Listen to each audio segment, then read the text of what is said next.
मैं अपने भाई की बात सुनकर फटी फटी आंखों से उसे देख रही थी। मुझे ना अपने कानों पर यकीन था और ना ही उस पर। ऐसे अल्फाज मैं अपने भाई के मुंह से सुनूंगी। मैंने कहा, भाई आप होश में तो हो? वे नशे में आकर अपने पाँव पर खड़ा भी नहीं हो पा रहा था। लड़खड़ाते कदमों से मेरे कमरे की दीवार से लगकर दीवार के सहारे खड़ा हो गया। कहने लगा, हाँ मैं ठीक कह रहा हूँ, रात को तैयार रहना। मैंने डर कर कहा कि मैं ऐसा कोई पाप नहीं करूंगी। कहने लगा, अगर तुम शराफत से ना मानी तो मेरे पास दूसरा रास्ता भी है। ये कहकर वे नशे से चूर मेरे कमरे से बाहर निकल गया और देखते ही देखते इसने मेरा कमरा बाहर से लॉक कर दिया। ये देखकर तो मेरे होश उड़कर रह गए। मैं अपने नशेड़े भाई से ये उम्मीद नहीं कर सकती थी। मैं फौरन दरवाजे के पास आ गई और ज़ोर ज़ोर से दरवाज़ा बजाने लगी। रोने लगी मगर दरवाज़ा नहीं खुला था। पूरी रात मैंने रोकर गुजारी, दरवाज़ा पूरे दिन बंद रहा। मैं भूखी प्यासी कई बार दरवाज़ा पीटती रही लेकिन कोई भी मेरी मदद के लिए नहीं आ रहा था। शायद इसलिए कि मेरे भाई मुझे जिस घर में लाया था यहाँ पास में कोई ज़्यादा रहता ना था। मुझे नहीं पता था कि वह अपने नशे की लत पूरी करने के लिए इस हद से भी गुजर सकता है। बहन भाई जैसे पाक रिश्ते को यूं गंदा कर सकता है। यह एक सुनसान सा इलाका था। करीब कोई घर भी ना था सिवाय इस एक घर के जिसमें मैं और मेरा भाई रहते थे। मेरा भाई जब मुझे यहाँ धोखे से लेकर आया तो मैंने कहा, आप मुझे कहाँ ले आए हैं? यहाँ तो आबादी ही नहीं है। वे कहने लगा, जब ही तो इतना बड़ा घर इतना सस्ता मिल गया है। मैंने कहा, मुझे यहाँ डर लग रहा है, यहाँ आसपास कोई नहीं रहता, मुझे वापस अपने पुराने घर में जाना है। वे कहने लगा, अब यही हमारा घर है। वह घर मैंने बेच कर यह खरीद लिया है। वह मुझे इस सुनसान से घर में ले आया। वह घर हमारे पुराने घर से बहुत बड़ा था लेकिन मुझे डर सा लग रहा था। अभी कुछ ही दिन हुए थे हमें यहाँ आए हुए, तो भाई ने अपना असली मकसद भी बता दिया।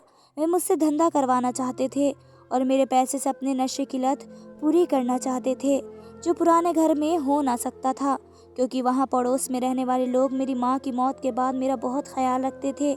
मैं इस वक्त कमरे में बंद अपनी किस्मत पर रो रही थी। भूख प्यास को बर्दाश्त करके मैं निढाल हो गई थी। दिन से दोबारा रात हो चुकी थी कि जब कमरे का दरवाज़ा खुला। सामने एक पक्की उम्र का हट्टा खट्टा आदमी था। इसे देखकर मेरे होश उड़ गए थे। वह मुझे देखकर बड़ी ही गंदी हंसी हंस रहा था। मैं कई कदम पीछे हट गई। इस आदमी ने दरवाज़ा बंद किया और मेरी तरफ बढ़ने लगा। इसके गलत इरादे देखकर मैं रोने और चिल्लाने लगी कि मुझे हाथ मत लगाना, मैं इस पाप के लिए राजी नहीं हूँ। वह कहने लगा, मैंने तुम्हारे भाई को मुंह मांगी कीमत तय की है तुम्हारी। यह कहकर वे मेरे पास आ गया। मैंने पूरी जान से उसे धक्का दिया। वह पीछे जा गिरा था। मैं जल्दी से कमरे के दरवाजे की तरफ जाने लगी लेकिन इसने पहले ही वह मुझे बाजू से पकड़ चुका था और इस बार बहुत गुस्से में था। मुझे गाली बकी और बेड पर पटक दिया। मेरा सर बेड के किनारे पर जा लगा। मेरा सर बहुत ज़ोर से लगा था कि मुझे चक्कर से आने लगे। कुछ मैं पूरे दिन की भूखी प्यासी भी थी। खुद में इतनी हिम्मत नहीं रखती थी कि सामने वैसी दरिंदे इंसान से अपने बचाव के लिए लड़ सकती। सुबह का सूरज मेरे लिए बर्बादी का नया सामान लेकर निकला। वह आदमी मेरे मुंह पर पैसे फेंक कर बड़ी अजीब नज़रों से मुझे देख कर कहने लगा, बड़ी अकड़ रही थी रात को मेरे सामने, देख लिया अपना अंजाम। यह मर्दों की दुनिया है, तुम जैसी लड़की सिर्फ बिकने के लिए होती हैं। आइंदा जब मैं आऊँ तो झुककर मेरे सामने आना, वरना आज से ज़्यादा बुरा हश्र करूँगा तुम्हारा। वे कमरे से जा चुका था और मेरे आंसू मेरी आँख से बहकर तकिए भिगोने लगे थे। इस आदमी ने एक वेश्या सलूक मेरे साथ बढ़ता था। मेरे चेहरे और बाजू पर इसने जलती सिगरेट बुझाई थी। मैं रोती चिल्लाती बिलबिलाती रही और वह मेरी तकलीफ पर कह के लगाता रहा। कहने लगा, यह मुझे धक्का देकर पीछे गिराने की सज़ा थी। मेरा जी चाहा ज़मीन फटे और मैं इसमें समा जाऊं। मेरी सिसकियां पूरे कमरे में गूंज रही थी। मैं भूख और तकलीफ को सहन कर बिल्कुल निढाल हो चुकी थी। जब मेरा घटिया भाई मेरे कमरे में आया, मेरा बिगड़ा हुआ चेहरा देखकर नजरें बदल ली। मेरी बेड पर बिखरे नीले नोट देखकर इसकी आंखें चमकी थी। इसने किसी भूखे कुत्ते की तरह से वे नोट झपटे और कमरे से बाहर निकल गया। मेरा कमरा फिर से लॉक हुआ था लेकिन इस बार मैंने कोई रोना पीटना नहीं किया। मुझ में इतनी हिम्मत ही कहाँ बची थी। कुछ देर बाद मेरा भाई मेरे लिए नाश्ते की ट्रे ले आया। पूरियाँ, चने, चाय की ट्रे मेरे सामने रखकर कहने लगा कि पेट भर के खा ले, तेरे ही पैसों से लाया हूँ। मेरा जी चाहा इसके मुंह पर थूक दूं या वह ट्रे उठाकर इसके मुंह पर फेंक दूं। मैंने गुस्से से इसकी तरफ देखा जिसे अपने किए पर जरा भी शर्मिंदगी ना थी। फिर मुझसे कहने लगा, मुझे अच्छा नहीं लग रहा तुम्हें यूं कैद करके। अगर तुम आराम से मेरी बात मान जाती तो मुझे ये सब ना करना पड़ता। मेरी आंखों से आंसू बह रहे थे। बहनें तो भाई की इज्जत होती हैं, इसकी चहीती होती हैं। वह तो अपनी बहन की तरफ उठने वाली मेरी आंख को भी फोड़ देते हैं, भरे बाजार में लड़ पड़ते हैं। ये कैसा भाई था जो बहन के कमरे में गैर आदमी को खुद लाया था, सिर्फ कुछ 1000 के नोटों की खातिर। मेरी आंखों से कई आंसू बहकर मेरे गालों पर लगे जख्म पर किसी नमक की तरह से चुभ रहे थे और मुझे तड़पा रहे थे। लेकिन यह शायद मेरी तकलीफ भरी जिंदगी की शुरुआत थी। असली मौत तो उस वक्त हुई जब मेरे सगे भाई ने अपना नशा पूरा करने के लिए मेरे साथ। मेरे बाप का देहांत इस वक्त हुआ जब हम दोनों भाई बहन बहुत छोटे थे। मेरी माँ ने बाबा के देहांत के कुछ ही समय बाद लोगों के झूठे बर्तन मांजने शुरू कर दिए ताकि हमारा पेट भर सके। पूरा दिन माँ लोगों के घरों में काम करती, शाम को थकी हारी आती तो घर के काम काज करने लगती। मैं इस वक्त 7 साल की थी, लेकिन अपनी माँ के खातिर मैंने अपनी उम्र से पहले ही घर के सारे काम संभाल लिए। अभिषेक भाई इस वक्त 10 साल के थे, लेकिन काम कुछ नहीं करते थे। जैसे ही माँ काम पर जाती वह भी घर से बाहर निकल जाते। पूरा दिन गली के आवारा लड़कों के साथ घूमते फिरते रहते। माँ के घर आने से पहले घर आ जाते और मुझसे कहने लगते कि माँ को ये मत बताना कि मैं बाहर गया था। साथ ही अपनी जेब से मुझे टॉफी निकाल कर देते, मैं भी खुशी से रख लेती और माँ से भाई की कोई शिकायत न लगाती। मगर एक बार जो मेरी आंखों ने देखा, मेरे होश उड़ गए। वह 10 साल के थे। एक बार रात के वक्त माँ गहरी नींद सो रही थी।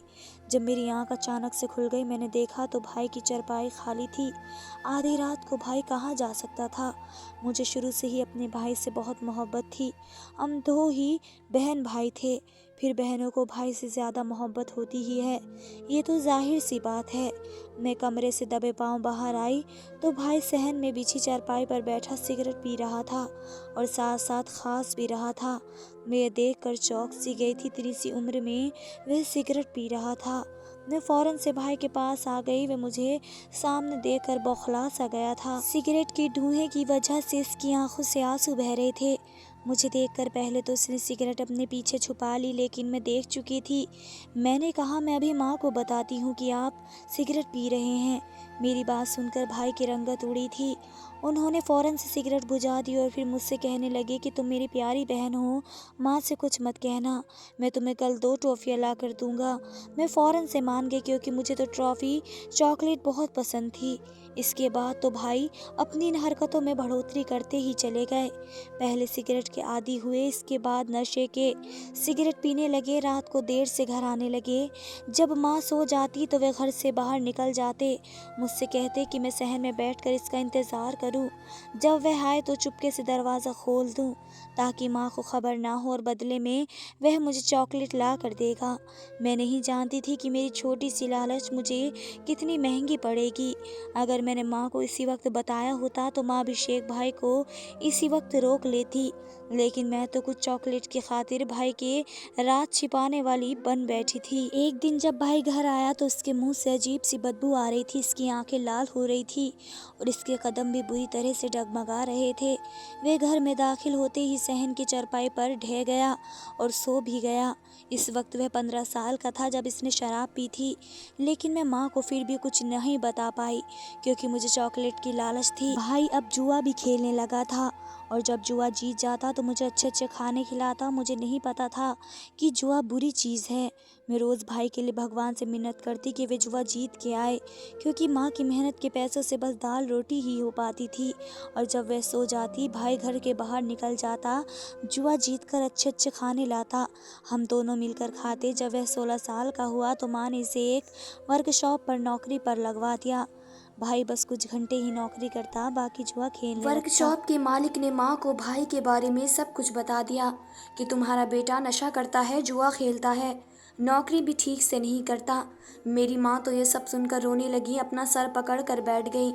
पहली बार माँ ने भाई को बहुत मारा था और खुद भी बहुत रोई थी। मैं मेहनत मजदूरी करती रही ताकि तुम लोग ऐसे गलत कामों से बचते रहो, और तुमने खुद को किन चक्करों में फंसा लिया है। अभिषेक मेरा भाई इस वक्त इस नशे का बुरी तरह से आदी हो चुका था। माँ की मारपीट इस पर बेअसर हो चुकी थी। अब वह पूरा पूरा दिन घर बैठा रहता, रात को एक पाउडर लाता और कागज का होल बनाकर इस पाउडर को इस होल के जरिए सूंघता।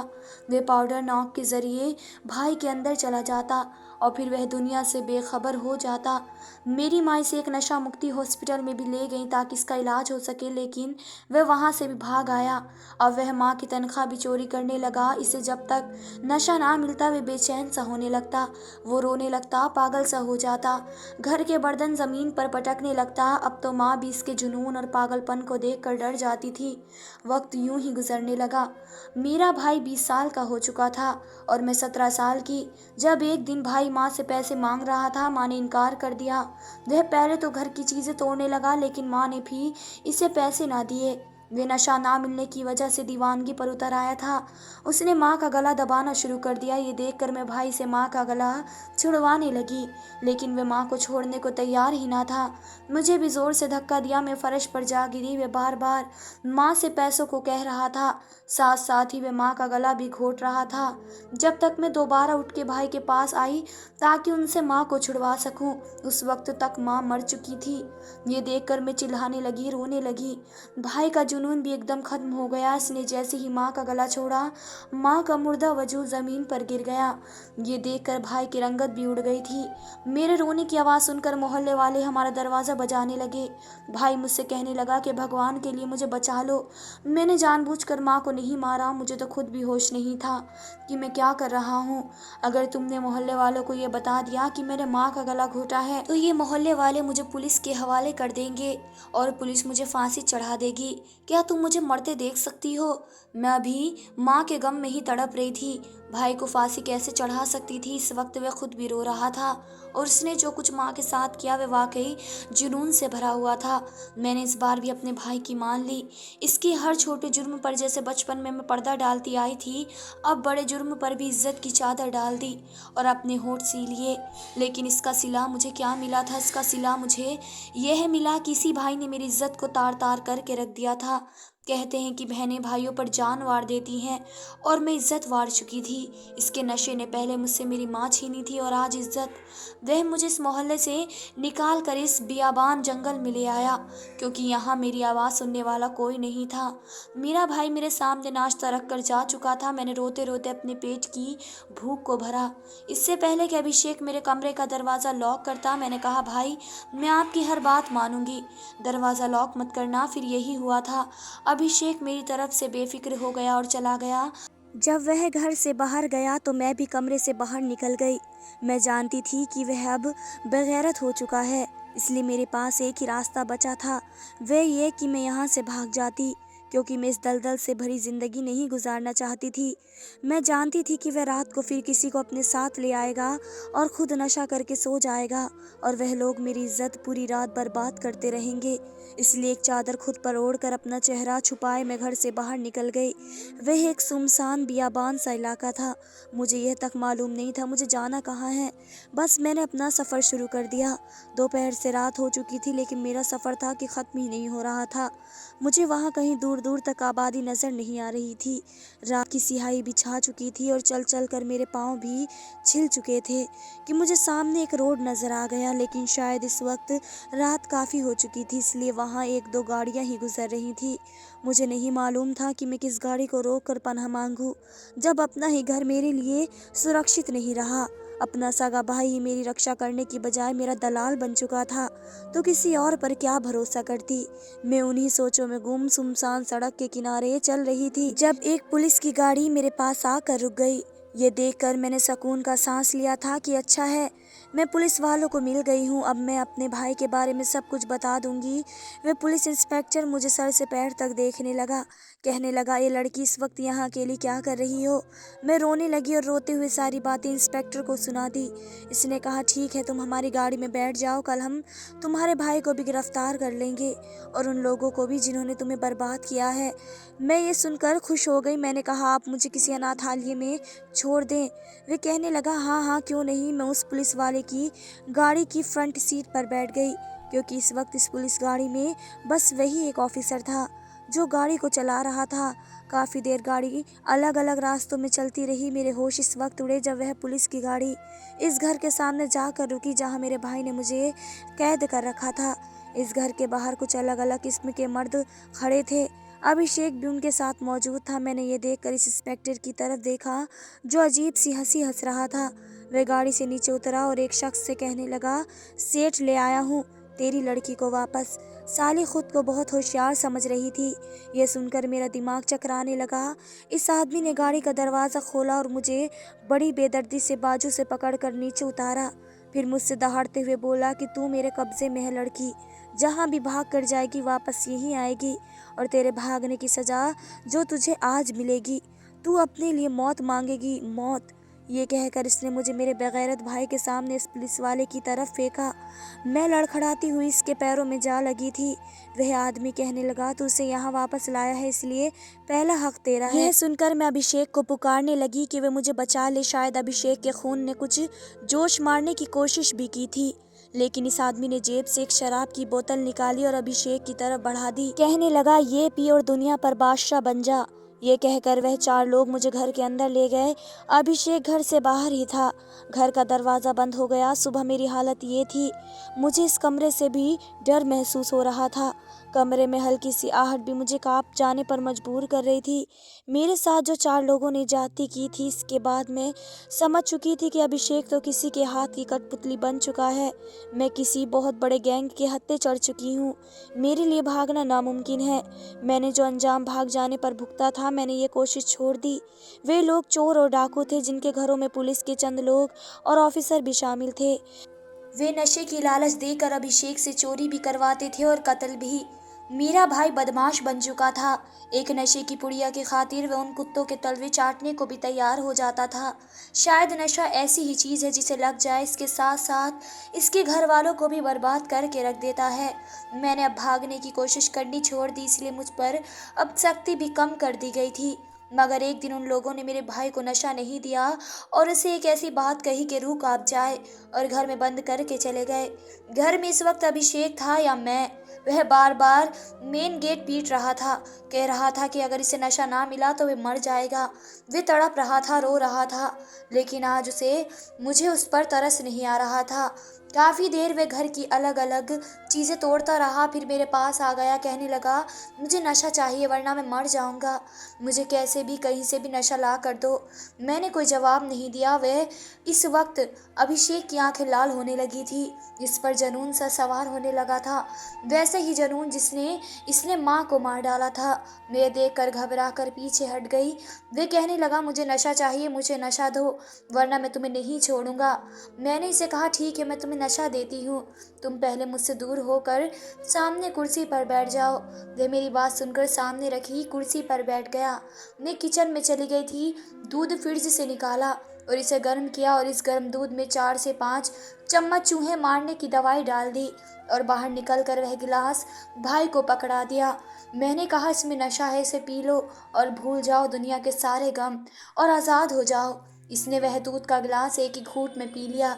कुछ देर बाद ही वह सो गया, फिर कभी न उठने के लिए। आज मैं ये सुन चुकी थी कि वे लोग मेरे भाई से क्या बात कह कर गए थे। वे बदमाश अभिषेक से कह रहे थे कि अगर तुम्हें नशा चाहिए तो अपनी बहन के साथ रात गुजारो। ये सुनकर अभिषेक ने साफ मना कर दिया था कि वह ये कभी नहीं कर सकता। इसलिए वे उसे नशा दिए बिना ही चले गए, क्योंकि वे जानते थे कि नशे की खातिर वह कुछ भी कर सकता है। यह एक ऐसी तकलीफ थी जो मैं बर्दाश्त ही नहीं कर सकती थी, इसलिए मैंने एक बहुत बड़ा कदम उठा लिया। वे चूहे मार दवा मैंने आज उन लोगों की शराब में डाल दी। यह जहरीली दवा मैंने उन लोगों के ड्राइवर से यह कहकर मंगाई थी कि घर में चूहे बहुत हो चुके हैं, मुझे दवा डालनी है। वह ऐसी जहरीली दवा ले आए जो 2 मिनट में चूहों का काम तमाम कर दे, और ऐसा ही हुआ। वे लोग वापस आए तो मैं अभिषेक की मौत पर रो रही थी। मैंने कहा नशा ना मिलने पर अभिषेक मर गया है। लोगों ने अभिषेक को जला दिया। रात को मुझे शराब लाने का कहने लगे। मैंने वही शराब उनके सामने पेश कर दी जिसे पीते ही आधे घंटे में वे लोग मर चुके थे। मुझे अपनी इस हरकत पर अफसोस ना था। मैं घर से बाहर निकल गई और भटकती भटकती अपने पुराने घर चली गई, और अब यहाँ अपनी बाकी की ज़िंदगी गुजार रही हूँ। मुझे बस इस वक्त का अफसोस है जब अभिषेक ने पहली बार सिगरेट पी थी और मैंने इसकी बात को राज रखा था। अगर मैं ये बात उसी वक्त माँ से कह देती तो शायद आज ये सब ऐसा ना हुआ होता। मेरी माँ भी मेरे पास होती और मेरा भाई भी मेरे पास होता। एक छोटी सी गलती हम सब की ज़िंदगी को बर्बाद कर सकती है। धन्यवाद दोस्तों।